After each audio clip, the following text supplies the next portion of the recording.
Assalamualaikum warahmatullahi wabarakatuh. Dengan video ini kami akan menjelaskan integrasi ginjal dan organ lain serta keseimbangan elektrolit tubuh. Sebelumnya, terima kasih kepada Ibu Apoteker Mira Febrina Magister Sains selaku dosen pengampu mata kuliah Anatomi Fisiologi Manusia 2 yang telah memberikan kesempatan kepada kelompok kami untuk menjelaskan materi mengenai integrasi ginjal tersebut dengan video ini. Yang pertama ada anatomi ginjal. Pada ginjal terdapat arteri, vena, ureter, korteks, pelvis renalis, dan medula. Nah, dua ginjal terletak pada dinding posterior abdomen di luar rongga peritoneum.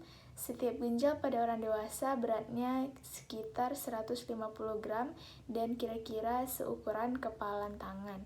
Sisi medial setiap ginjal merupakan daerah lekukan yang disebut hilum setempat lewatnya arteri dan vena renalis, cairan limfatik, dan sebagainya, yang membawa urin akhir dari ginjal ke kandung kemih, kemudian tempat urin ini disimpan hingga dikeluarkan.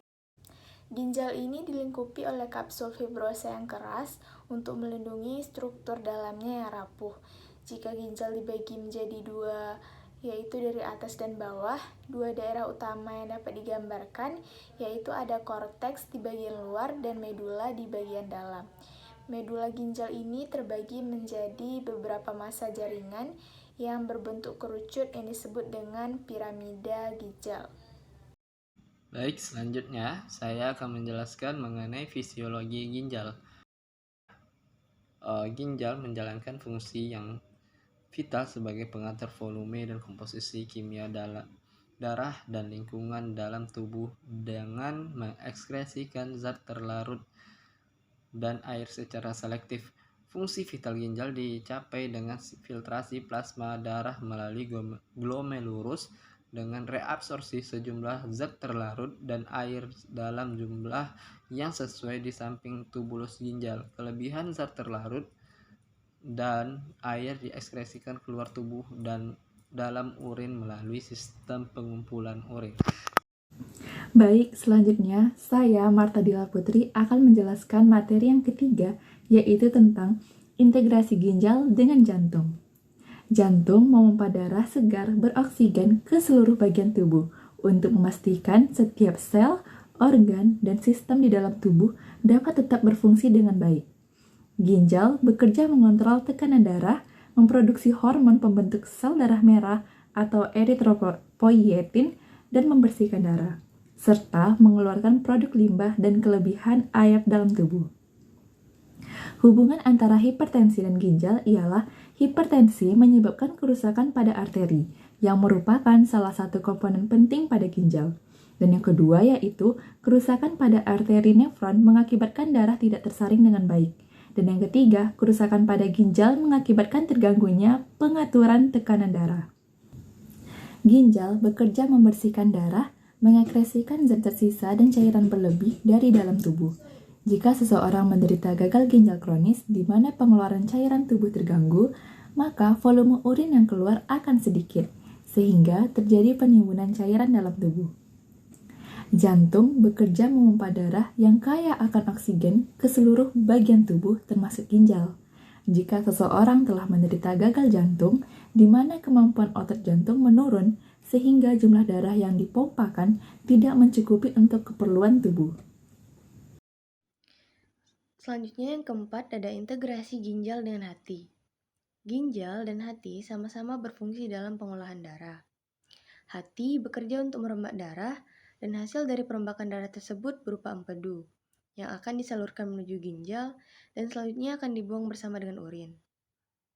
Sedangkan ginjal bekerja untuk menyaring darah dan membuang hasil penyaringan darah tersebut. Hubungan antara fungsi hati dan ginjal ini, apabila salah satunya mengalami gangguan, maka akan memberikan efek ke organ lainnya. Contohnya, ketika volume darah yang beredar tidak normal dan sel-sel tubuh kurang mendapat pasokan darah, maka tubuh akan menerima sinyal bahwa volume darah dalam tubuh itu turun dan mencoba untuk meningkatkan volumenya. Salah satu cara untuk volume adalah dengan vasokontraksi penyempitan pembuluh darah pada ginjal. Vasokontraksi atau penyempitan pembuluh darah pada ginjal ini berfungsi untuk mempertahankan darah supaya tidak disaring dan dikeluarkan menuju urin, dan mempertahankan kadar garam yang dapat meningkatkan tekanan darah. Apabila seorang menderita penyakit hati menahun, seperti penyakit hepatitis maupun alkoholisme, sel-sel jaringan hati rusak dan akan digantikan dengan sel fibrosis yang lebih kaku dibandingkan dengan sel-sel hati yang sehat. Yang kelima, integritas ginjal dengan kulit.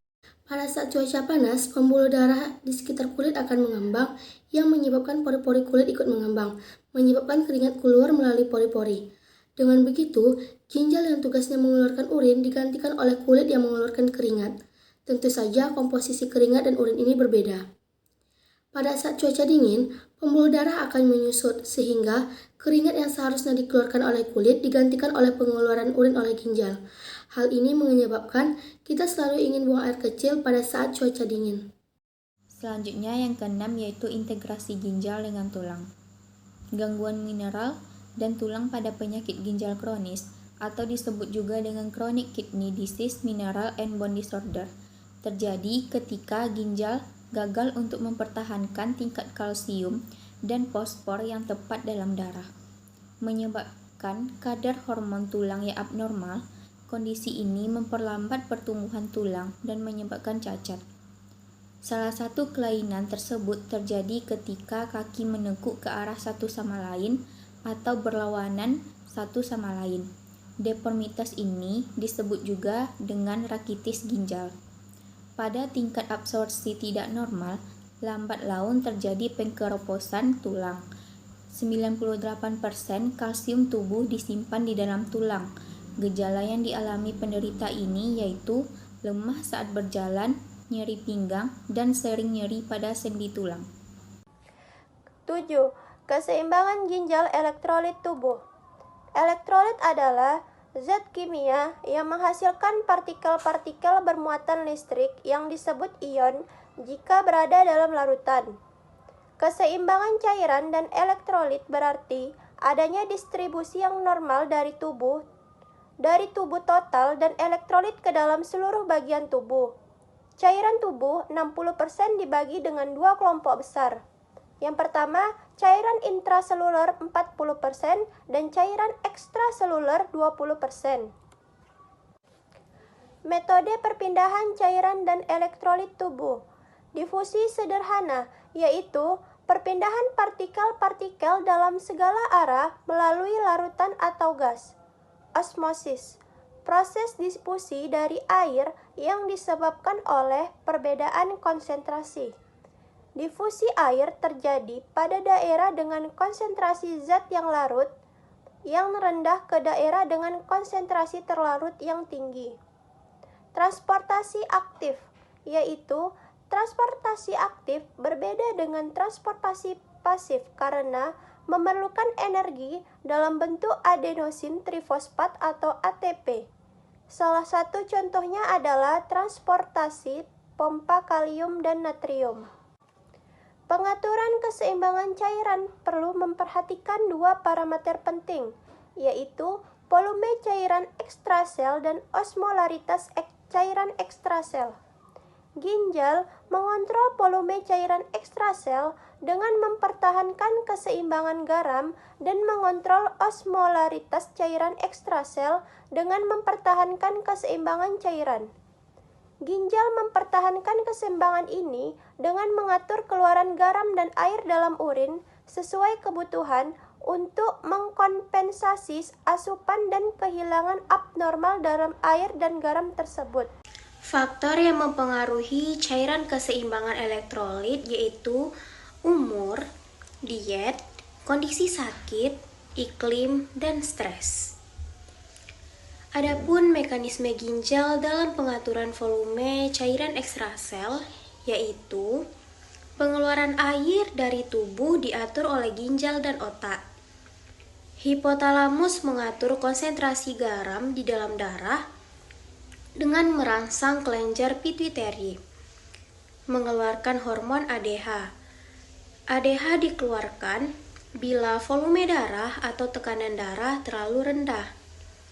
ADH merangsang ginjal untuk menahan atau menyerap kembali air dan mengeluarkannya kembali ke dalam tubuh bila cairan ekstrasel menjadi terlalu pekat. Cairan akan ditarik dengan cara osmosis keluar dari sel osmoreseptor, sehingga ukurannya akan berkurang dan akan menimbulkan sinyal saraf yang tepat di dalam hipotalamus agar menghasilkan sekresi ADH tambahan. Kemudian ada mekanisme ginjal untuk pengaturan volume darah. Terbagi menjadi 3. Mekanisme pertama yaitu jika tekanan darah meningkat, ginjal akan menambah pengeluaran garam dan air sehingga mengakibatkan berkurangnya volume darah dan mengembalikan tekanan darah normal. Adapun mekanisme yang kedua yaitu jika tekanan darah menurun, ginjal akan mengurangi pembuangan garam dan air sehingga mengakibatkan volume darah bertambah dan tekanan darah kembali normal. Sedangkan mekanisme yang ketiga yaitu ginjal juga bisa meningkatkan tekanan darah dengan menghasilkan enzim yang disebut enzim renin, menghasilkan hormon angiostensin dan melepaskan hormon aldosteron. Adapun kesimpulan dari materi ini yaitu ginjal normal mempunyai 3 fungsi pokok yaitu ultrafiltrasi oleh glomerulus, reabsorpsi air dan padatan yang difiltrasi di dalam tubulus serta sekresi ion-ion organik dan non-organik tubulus. 2 ginjal terletak pada dinding posterior abdomen di luar rongga peritoneum. Setiap ginjal pada orang dewasa beratnya kira-kira 150 gram dan kira-kira berukuran sekepalan tangan. Sisi medial setiap ginjal merupakan daerah lekukan yang disebut hilum, yaitu tempat lewatnya arteri dan vena renalis, cairan limfatik, suplai saraf, dan juga ureter yang membawa urin akhir dari ginjal ke kandung kemih dan tempat urin disimpan hingga dikeluarkan. Demikian penjelasan video dari materi kelompok kami. Apabila ada kata-kata yang salah, kami mohon dimaafkan. Wassalamualaikum warahmatullahi wabarakatuh.